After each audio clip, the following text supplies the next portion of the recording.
Hello everyone, BPL final ম্যাচটি দেখার জন্য আপনারা একটা অ্যাপ্লিকেশন ইনস্টল দিতে পারেন। সেই অ্যাপ্লিকেশনের মাধ্যমে কিন্তু আপনারা বিপিএল লাইভ খেলাটি আপনারা সরাসরি সম্প্রচার দেখতে পারবেন। তো কিভাবে করবেন দেখিয়ে দিচ্ছি।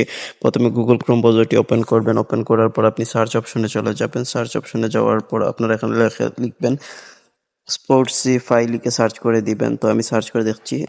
স্পোর্টসিফাই লিখে সার্চ করার পর আপনারা প্রথম লিঙ্কে ট্যাপ করে দিবেন। এই লিঙ্কে প্রবেশ করবেন।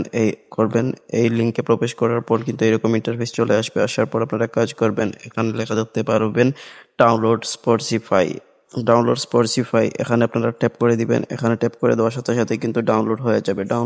হয়ে যাওয়ার পর আপনারা কিন্তু এক কাজ করবেন, ইনস্টল দিয়ে দিবেন। দেওয়ার পর কিন্তু আপনারা এই অ্যাপ্লিকেশন থেকে আপনারা সরাসরি খেলাটা দেখতে পারবেন। তো আমি দেখিয়ে দিচ্ছি। এই যে দেখতে পাচ্ছেন আজকের খেলাটা কিন্তু এখান থেকে আপনারা সরাসরি দেখতে পারবেন। এই যে দেখতে পাচ্ছেন এখানে আপনাদের খেলাটা চলে আসবে। তো আপনারা এভাবেই বিপিএল ফাইনাল ম্যাচটি দেখতে পারবেন।